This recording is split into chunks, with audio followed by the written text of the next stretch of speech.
અમદાવાદની અંદર ચરસના કેસમાં એક કોન્સ્ટેબલની ધરપકડ કરાય છે, જેમાં ટ્રાફિક પોલીસ સ્ટેશનના કોન્સ્ટેબલની ધરપકડ થઈ છે। એસઓજી પોલીસે શૈલેષ સિંહ ચૌહાણને ઝડપી પાડ્યો છે। કોન્સ્ટેબલ શૈલેષ સિંહે પેડલર અજયને ચરસ આપ્યું હતું। જિગ્નેશ પટેલ અમારા સંવાદદાતા જોડાઈ ચૂક્યા છે। જિગ્નેશ, કઈ પ્રકારની વિગતો? કોન્સ્ટેબલ ચરસના પેડલર સાથે તેનું કંઈક હોય જોડાણ, તે પ્રકારની આ બાબત?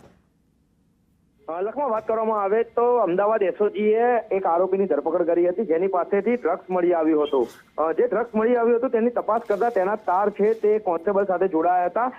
ડિવિઝન ટ્રાફિક પોલીસ મથકમાં જે ફરજ બજાવતો કોન્સ્ટેબલ શૈલેષ ચૌહાણ છે, તેણે જે મુદ્દામાલ પકડ્યો હતો તેમાંથી ચરસની ચોરી કરી અને જે ચરસ છે તે અજય ઉર્ફે બાદશાહ બધેલ નામના એક યુવકને આપ્યો હતો અને તે તેનું વેચાણ કરતો હતો। પરંતુ જ્યારે ડ્રગ્સનું વેચાણ ચાલતું હતું તેની માહિતી એસઓજીને મળતા એસઓજીએ સૌપ્રથમ અજયની ધરપકડ કરી અને અજયની ધરપકડ બાદ જ્યારે તપાસ શરૂ કરવામાં આવી ત્યારે તેનો કોન્સ્ટેબલ હતો જે શૈલેષ, તેની સામે સંડોવણી સામે આવતા પોલીસે તેની ધરપકડ કરી અને આ મામલામાં જે એસઓજીના જે કોન્સ્ટેબલ છે તેની સંડોવણી સામે આવતા પોલીસે વધુ ગુનો દાખલ કર્યા, કયા મુદ્દામાલમાંથી ડ્રગ્સની ચોરી કરી હતી અને તે વેચવામાં આવ્યું હતું તે અંગે વધુ તપાસ શરૂ કરવામાં આવી છે।